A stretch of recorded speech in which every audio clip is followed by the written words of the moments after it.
Hello everybody and welcome back to my channel. My name is Brittany and today I wanted to talk about my Chinese money plant or Pilea Peperomiodes or UFO plant or friendship plant.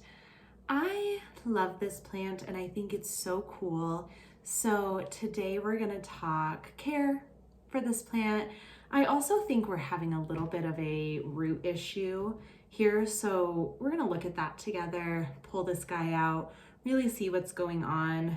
I have a sneaking suspicion that I know what the issue is, but let's pull this guy out, take a look, and let's talk Pilea Peperomiodes. So I received this plant probably 6 months ago, and it was just a little tiny starter plant. I'll put a picture of what it looked like when I first got it up on the screen, but it started doing really well after it acclimated to my house. I was getting new leaves, really giant, beautiful, healthy green leaves, and the stalk itself was growing really nicely. And then after a few months, it just completely stopped growing and nothing had changed. I do have it next to a north-facing window. These plants enjoy ample light, but not direct light. Their leaves will burn if they're in direct light. So if you have one, make sure you're not putting it outside in direct light. So I have it next to a north-facing window. Nothing had changed and it just stopped. And at first I was thinking it's winter, he's taken a little nap, but all of my other plants, including the ones that are in that same area, continuously were putting out new leaves. Super happy. I, added a humidifier, maybe it was humidity. Nothing changed. So it has now been, I think, 2 months and I don't think I've gotten one new leaf.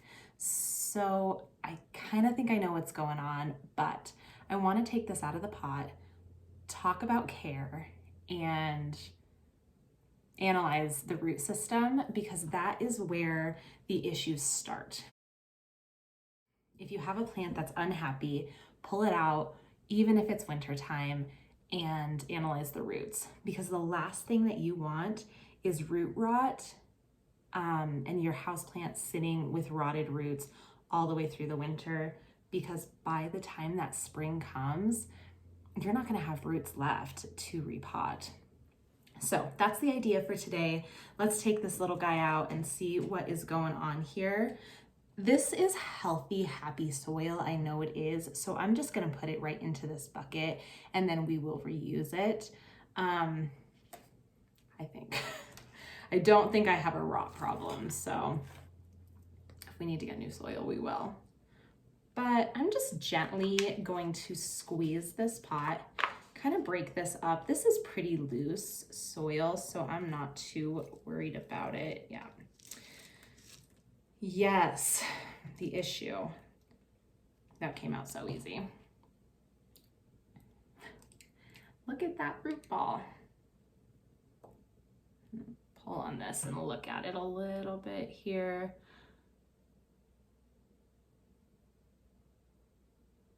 As I look at these roots, they aren't rotted. Nothing's coming off. I mean, they are healthy.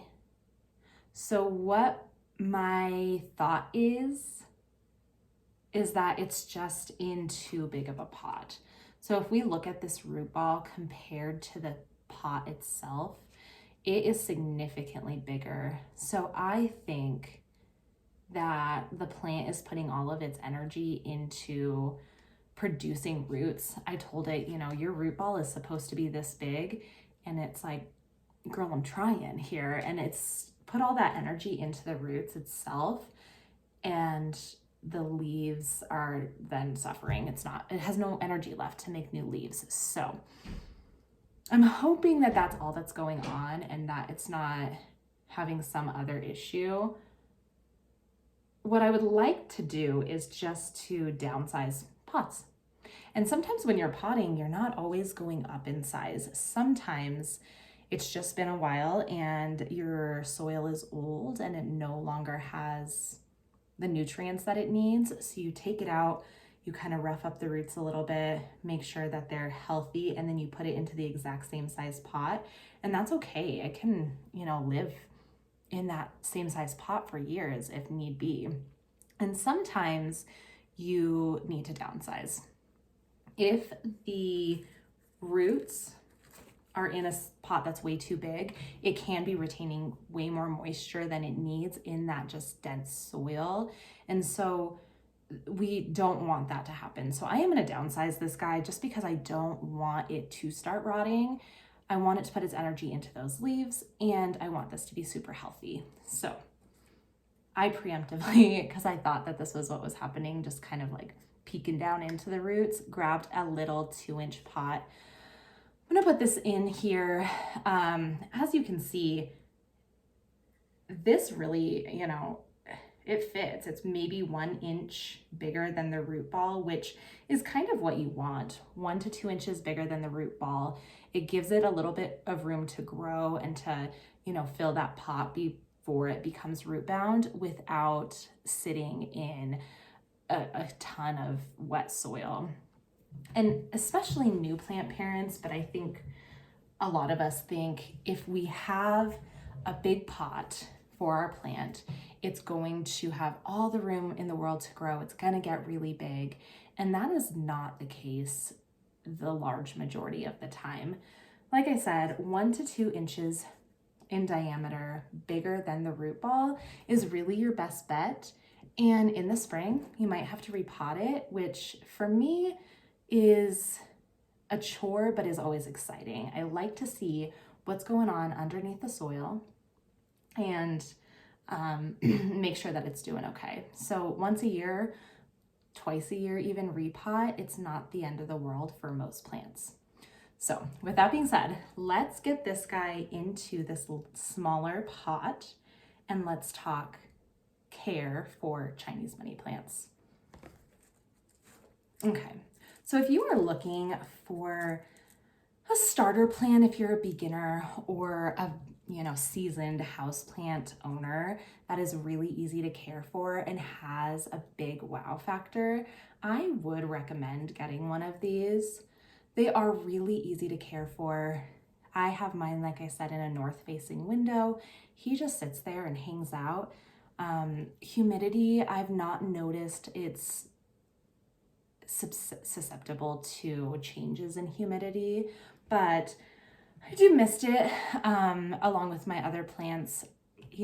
People say it's not, misting doesn't do a lot, but I do mist them just because it makes me feel better. I can go give it a good look, give it a little, and make sure that it's doing okay. In terms of watering, you want this guy to get mostly dry before you water it. It does not like sitting in a really wet soil. So it's easy to tell when it wants water because the actual stems will start to droop. Really droop. These are long, so they're kind of drooping, but once it starts to really droop, I'll kind of look at it, and then I might give it another day before I give it a really thorough watering. The pot that I did have it in has these really big drain holes. I could bottom water, where I just put the pot into a bowl of water, let it soak up all the water that it wants and needs, or occasionally I would top water just to get all the salts and the minerals kind of through, and then it would drain out these holes on the bottom really nicely. And so it'll tell you when it wants watered, which is nice. It also starts to produce these little baby sprouts that come up from the mother and will start to grow new stems and new plants. And that is why it was given the name the friendship plant, is because you can then pop those little guys off, put them in their own pot, in their own potting mixture, and you can give them to your friends, and you can have little sister plants, which I think is just so sweet. Okay, there is that guy all potted into his new little home. So the other thing that I've noticed about this plant that I really enjoy is that it's going to tell you exactly what it wants and what it needs. And with a little research on the internet, it's really easy to diagnose and care for this little guy. So if it's getting too much water or too little water, the actual shape of the leaves will change. Same with too much light, too little light.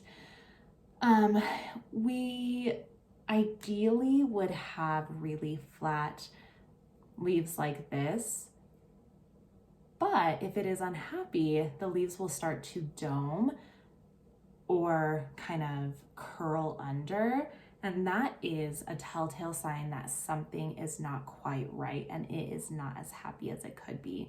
So as you can see, I do have some doming on those new top leaves. And I think that it was because it was getting too much moisture from the excess of soil that was sitting in that big old pot.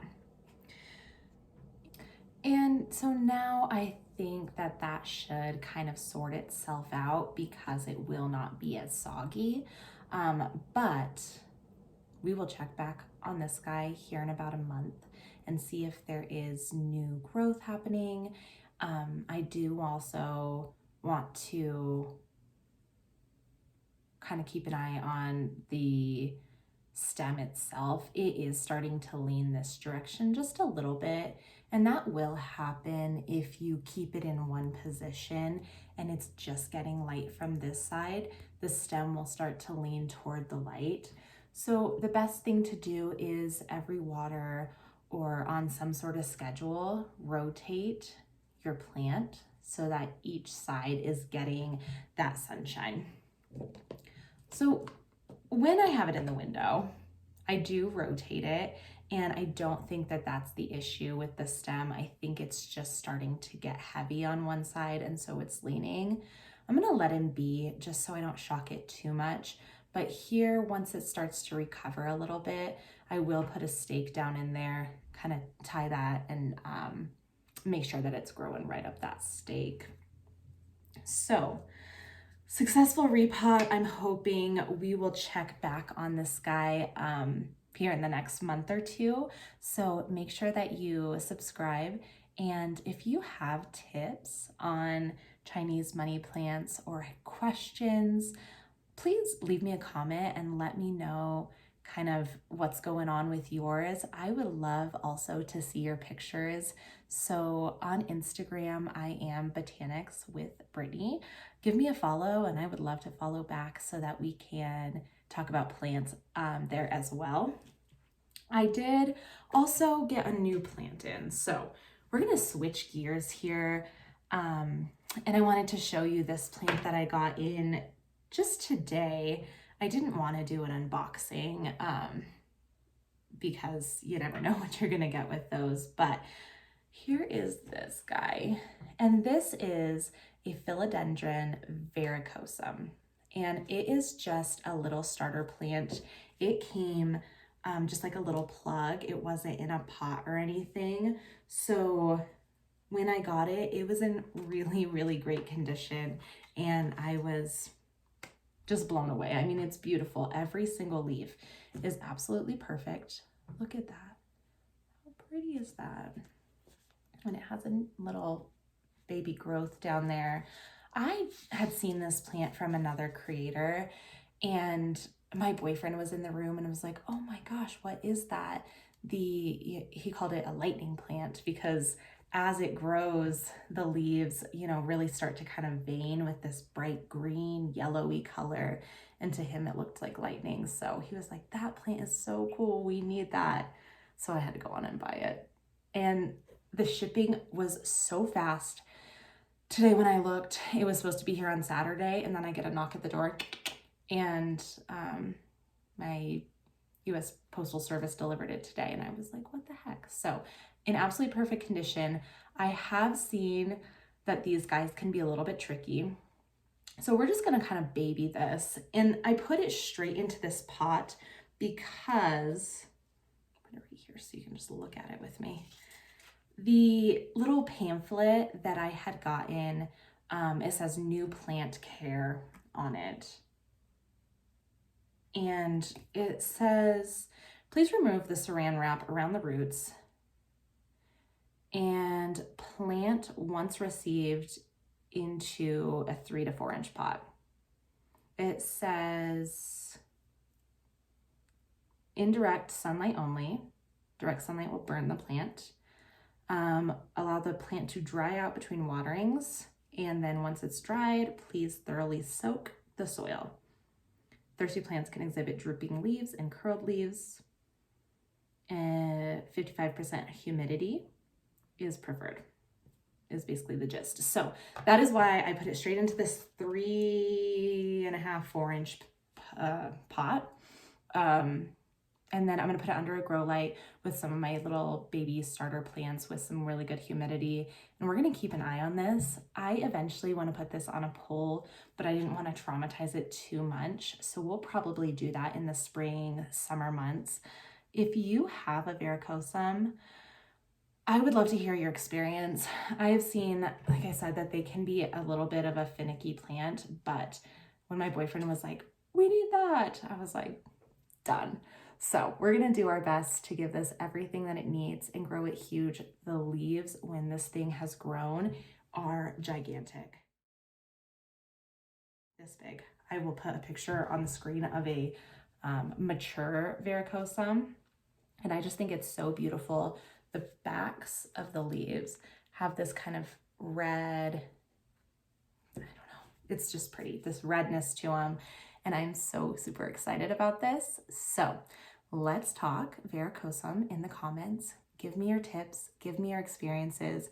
Tell me it's all gonna be all right and they're not as hard as people say they are, please. And if they are, and you've figured out all the tricks, let us know. And I will keep you updated on this. So like I said, give this video a like if this is something that you're into and you get so excited just like me. And if you'll subscribe to my channel, we'll keep up and we'll keep talking. And I will also see you over on Instagram. Have a good rest of your day.